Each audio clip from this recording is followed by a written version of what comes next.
A gente está de volta com o programa Mais Saúde, né? Nessa manhã a gente está falando só coisa boa, você já viu aí nos blocos anteriores. Inclusive, se você perdeu o nosso programa, não tem problema, é só passar lá na Rede Cidade, canal digital, Facebook.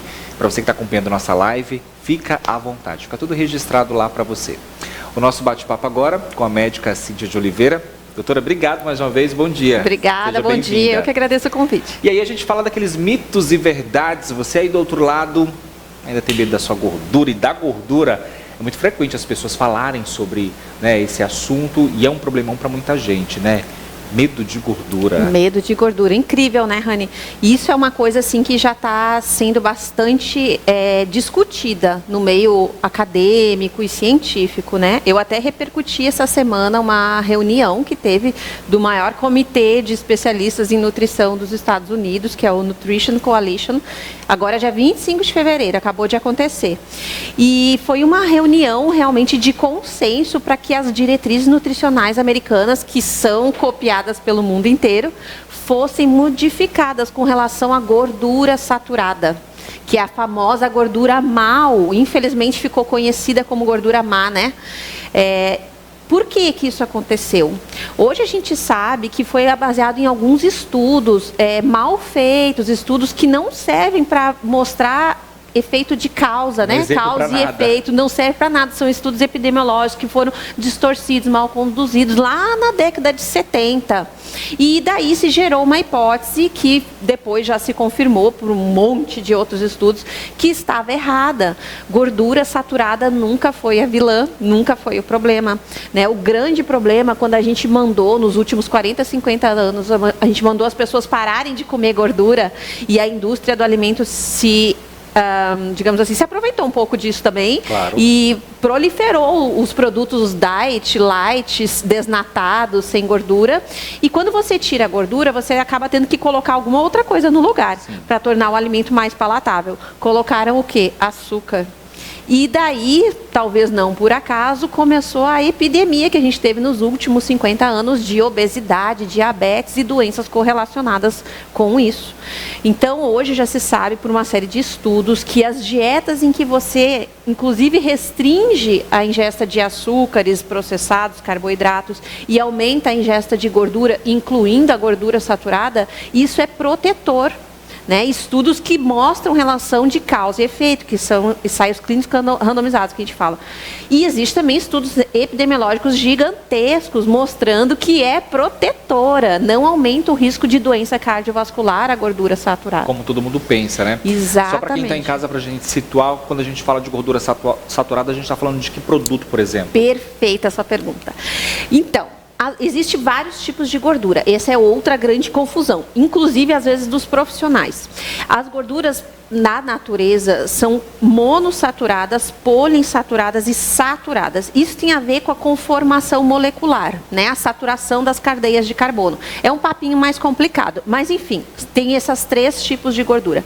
Todas as gorduras da natureza, elas têm os três tipos de gordura. Então, por exemplo, as gorduras saturadas, comumente a gente fala que são aquelas gorduras que são sólidas em temperatura ambiente. Por exemplo, a carne, a manteiga, né, o queijo, o óleo de coco, são gorduras predominantemente saturadas. Predominantemente. Então, isso é a grande diferença, a grande observação que tem que ser feita.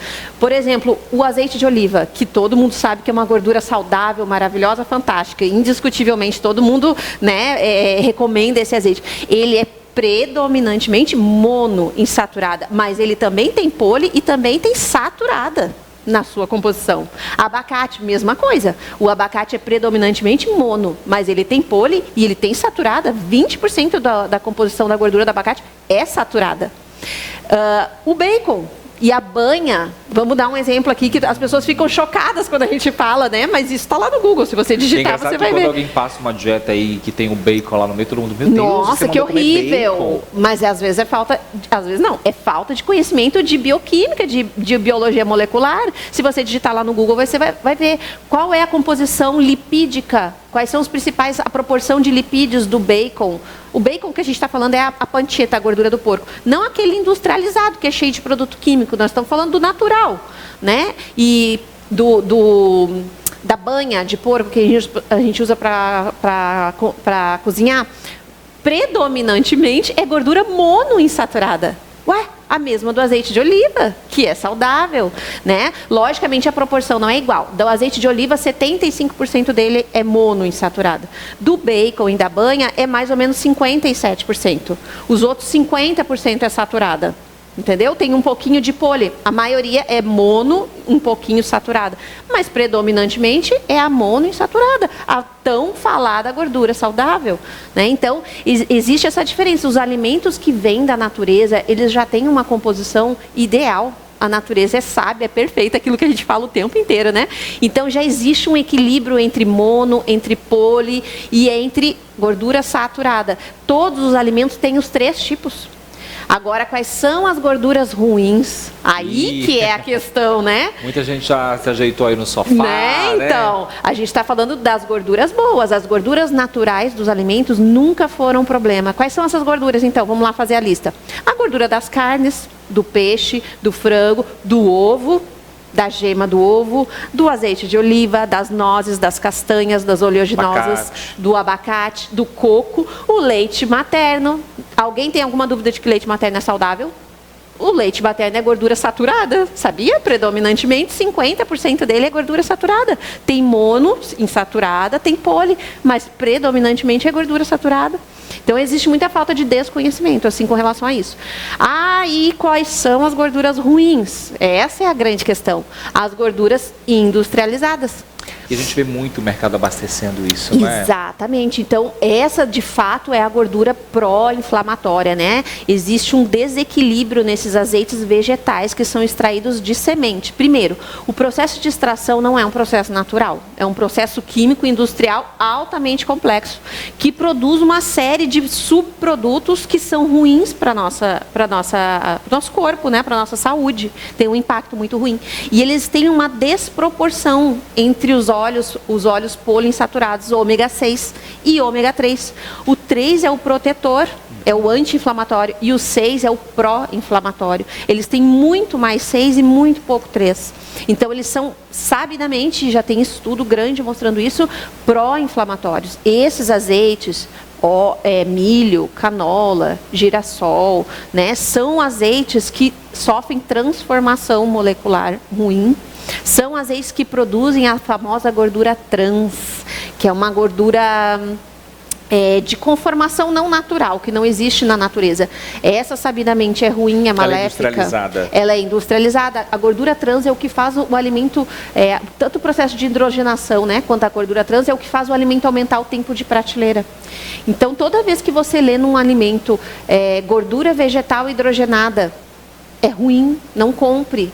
Se Deus quiser, né, e a gente já está em processo disso acontecer, tanto no resto do mundo quanto aqui no Brasil, em alguns países já é proibido gordura trans. Aqui no Brasil, a nossa legislação permite um percentual dentro dos alimentos.